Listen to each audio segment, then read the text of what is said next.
Are you trying to establish your brand as a thought leader? Start a podcast, invite industry experts to be guests on your show, and watch your brand become the prime resource for decision makers in your industry. Learn more at sweetfishmedia.com.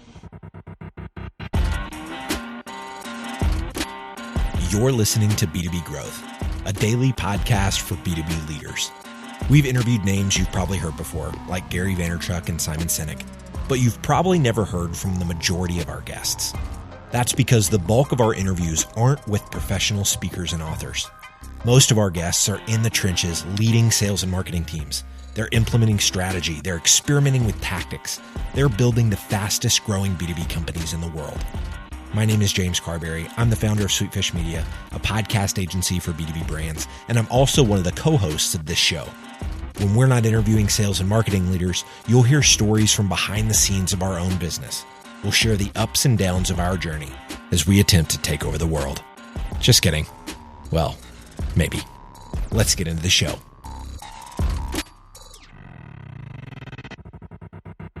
Hey, this is Andy Crestodina from Orbit Media Studios, and I am your host for this episode of the B2B Growth Podcast. I love this topic because we're talking about headlines, and headlines are, in fact, the key to website traffic. Headlines determine whether or not the visitor clicks, and whether they click determines whether or not you even have a visitor. So, right now, as you are listening to this, your potential visitors are scrolling and scanning through lists of headlines. They're seeing them in their inbox, they're seeing them on search results pages, and they're seeing them in social streams. And that little combinations of words has everything to do with whether or not you win that click, you attract that visitor. So this is an almost universal topic that virtually everybody can get some value from. And I want to break down for you 5 specific tips that will help you write better headlines and win the click. That's the goal. Okay, so here's how it works. They are scanning, they are scrolling, they are seeing all kinds of things in whatever context, wherever they happen to be. They're seeing combinations of words right now, and they're deciding whether or not that combination of words is worth their time, is worth their attention, is worth the tap of their finger or the click of their mouse. So, our first tip for a great headline is to make a promise, is to indicate the benefit, to give the visitor and the viewer a strong benefit and a reason to click, because it may not be obvious, but every time anyone in your audience sees a headline or a link or a call to action, they do a split-second cost-benefit calculation in their brain. The key to digital is to understand this. The visitor is doing a split-second cost-benefit calculation in their brain. And they're basically saying, is the benefit of this click greater than the cost of this click? Now, the cost is a few seconds of their time or maybe a minute of their time. So you have to outweigh that, right? To win their attention, you have to outweigh that cost with the benefit.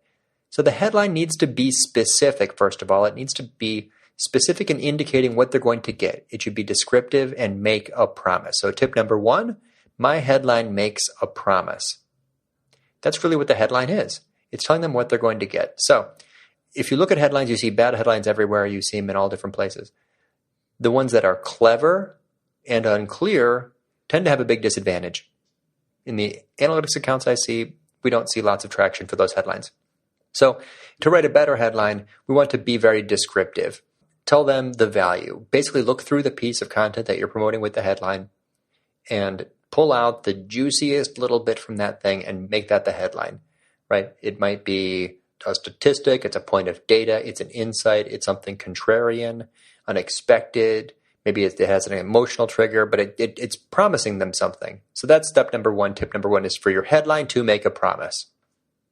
Number 2, your headline should use a number. This one we all kind of know. I'm going to give you a couple of reasons why. First of all, numerals are prominent in a row of letters. So it adds visual prominence, which is key. In all contexts, right, we need to create visual prominence or the visitor isn't going to slow down and stop scrolling or scanning and look. So numbers have that advantage. Numerals stand out against letters in a line of text. Another reason why numbers are powerful in headlines is that they indicate that the content behind the click is scannable. If the number looks like a list, bring the visitor to a piece of content that is scannable. Their eyes can move down the page. Some things they'll like, that's good. Some things they won't like, that's boring. But they're going to get many things. So you're telling them there's a greater chance that they'll find something useful because they can just keep scrolling and scanning if they don't find something good. The other reason why, the final reason why numbers are valuable is because they may indicate data. Numbers are inevitably come out of research, and content that has data behind it is more likely to get clicked. There is research on this topic. LinkedIn has lots of data. Megan Golden from LinkedIn found through their research in social streams, LinkedIn social streams, that headlines that had statistics had a 37% higher click-through rate and 162% more impressions. So if you have statistics or if you have data or content that's supported with research, look for numbers in that and try using that in the headline because that can be really effective. It kind of combines all those things. It's telling them that the content is credible. So numerals are prominent among letters. List indicating a list indicates the content behind the click is scannable. And using numbers indicates that the content is supported by research, all of which can be good for the, in the visitor's mind doing that cost-benefit calculation. Very powerful. Tip number 3 for headlines is to ask a question. Asking a question can be very compelling in headlines because a question automatically leaves something open.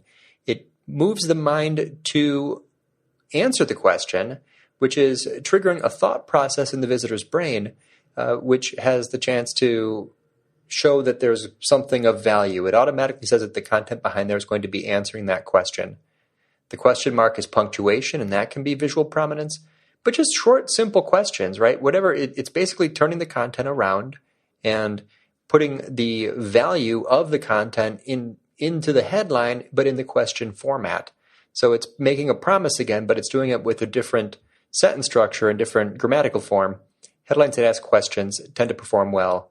You could go look at your own data. If you've ever published one of these, you'll probably find that's a strong performer. Headline tip number 4 is to be sensitive to the fact that visitors are seeing these headlines in a mobile inbox or in a social stream. They're seeing them sometimes in search results if the headline is a title tag. And in these places, there are not an infinite number of characters. Headlines get truncated, especially the mobile inbox. And for that reason, you might get like 50 characters before this thing gets chopped, right? Before the ellipse, before the ... So the visitor would have to click or open that email to see the rest of the headline. So our 4th tip is to front load your headline.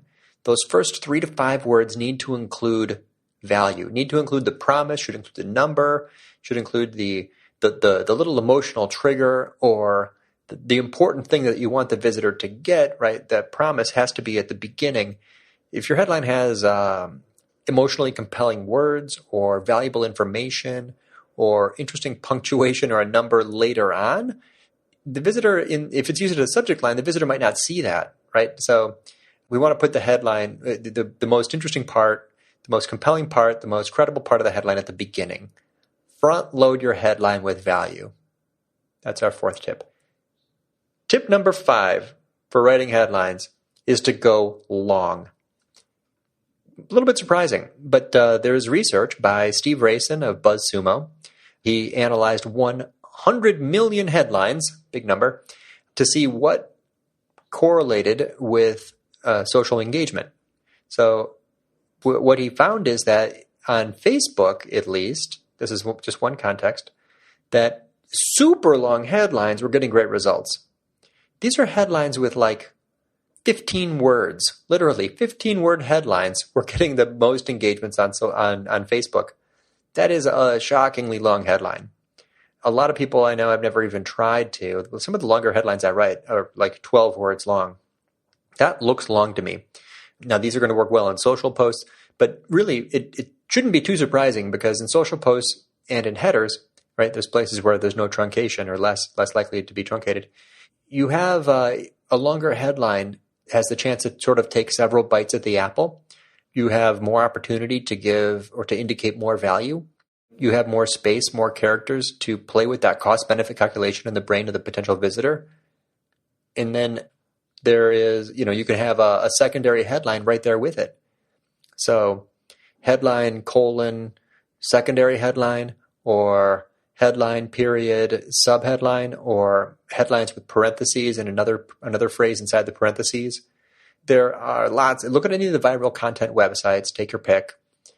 BuzzFeed, Upworthy, Clickhole.com, all these hilarious websites with funny content. You're going to see super long headlines, and you shouldn't be surprised. Those are companies that do careful testing. Those are companies that use technology to live, dynamic, real-time A/B testing of different headlines. And the headlines that you're seeing are there because they have performed well. So the headline editors know that, and the tools are telling them that. So not maybe as subject lines, but as H1 tags and as social posts, headers on pages and social media posts. Try going really long. Write a really long headline. Give yourself, write a 10, 12, 15-word headline. Again, the median length of a headline in the most engaged social media posts, at least on Facebook, according to Steve Rayson's research of 100 million headlines, was 15 words long. Wow, that's very long. Okay, so those are the 5 tips. Let's recap. Your headline should make a promise, indicate value, indicate the benefit. Use a number, shows that it's a scannable list post, or maybe it's backed by research. Ask a question. Trigger that that visitor to, imagine the answer and click to maybe go get the answer. Put the value up front load it, especially for things like title tags and mobile inbox subject lines. And then maybe go long. Consider going long. And here I said social media posts and for headers.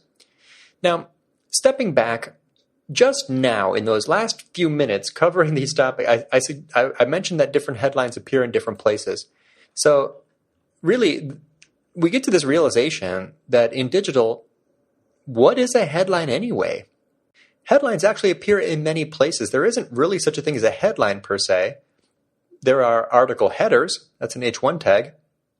There you can go longer. There are title tags.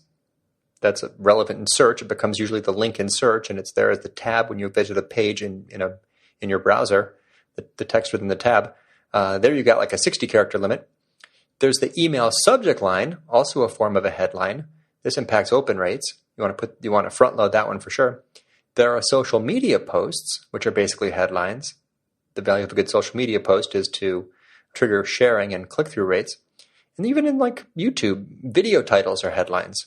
The outcome of a good headline there is you would trigger more plays and more views. So we start to understand that there isn't just one place. There isn't just one headline per se.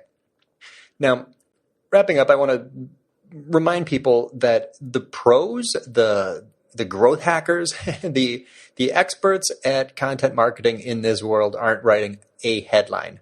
They are writing different headlines for those different contexts. It's not one thing. You write a great piece of content, you're going to write for it social posts, a header, a title tag, a subject line. These are all potentially different things for different places.